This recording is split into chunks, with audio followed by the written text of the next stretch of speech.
Hey, how was your weekend? Hope it was good. Mine? Well, it was pretty good. Thanks for asking. So, finally, we're going to start getting into some literature. So, remember, we're going to start with a short story. And we're going to spend some time on this short story. The story is called St. Lucy's Home for Girls Raised by Wolves. It's a story about young werewolf girls who have to go to a finishing school in order to become more human-like. It's weird. It's neato. It's cool. Really important thing, as soon as we get into this story, make sure you're in open mind mode. You gotta have that suspension of disbelief going on in order to enjoy this story. One of the things I'm going to need you to do right away is not to look too closely at this story in terms of its werewolfness. Is that a word?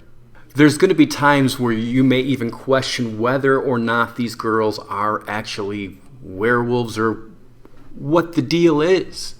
Here's my suggestion. Let it go. Just let it go.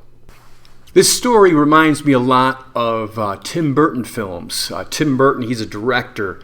He's done movies like Charlie and the Chocolate Factory and Beetlejuice and Edward Scissorhands. And a lot of work with Johnny Depp is what he's done. And when we watch those movies, we don't get real critical about the rules and the laws of the worlds that the stories take place in. It's a little realistic. It's also quite a bit unrealistic. And that mix has to be okay. Because eventually we're going to leave open mind mode and go to analysis mode and find out what do we have in common with teenage girl werewolves. The story itself is divided into stages. We're going to start with stage 1. We're not going to get to actually reading any of stage 1 today. Instead, what we're going to do is do some prep work by getting some vocab in. So I made a vocab list, and I went on. I got the definitions, and it's all set for you. There's 5 words. Your stage 1 St. Lucy's vocab words are lycanthropy, couth, kempt, hirsute, and sinewy. I gave you a Google Doc that has definitions there. And below the words and the definitions is where you can do today's work for submission.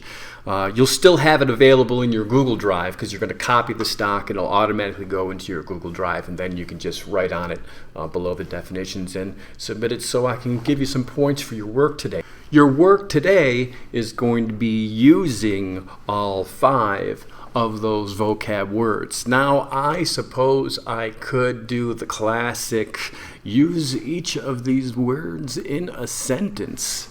That sounds nice and regular. Have you met me? Do you think I'm going to do this regular? Nope. Here's what we're going to do. You are going to write a short story.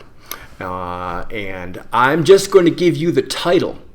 All right, but you're going to have to use all 5 of the vocab words in this very short story. And when I say very short story, I'm talking about maybe it takes up half a page. All right, I'm looking to see you use the vocabulary in sentences. Now, here's where things get odd. The title of your story is Night of the Living Bread, which is kind of like George Romero's classic zombie flick, Night of the Living Dead, but we're swapping out the dead for bread. And you're all like, what am I supposed to do with that? Here's some suggestions. How about zombie bakers? How about killer sandwiches? How about a tagline that's gluten-free with a taste for death? And maybe you're like, "Oh, this is silly." You're darn right it's silly. It's very silly. Why? Because silly's fun. There's joy in silly. Some of my favorite things are a combination of something that's not supposed to be silly and something that is very silly. But if you think Night of the Living Bread is a stupid idea for a horror story, please consider that there's a movie about a killer tire named Rubber. Yes, I've seen it. Actually, wasn't bad. Write this ridiculous short story called Night of the Living Bread. Make sure you use all 5 vocab words in it. And when you use the words, please underline them, highlight them, make them a different color, draw a cloud around them. Do something so they stand out so I can, kind of zip through and just kind of make sure you're using all 5 of those words. This is an opportunity to be creative. This is an opportunity to learn some new words. And this is an opportunity to have a little bit of fun.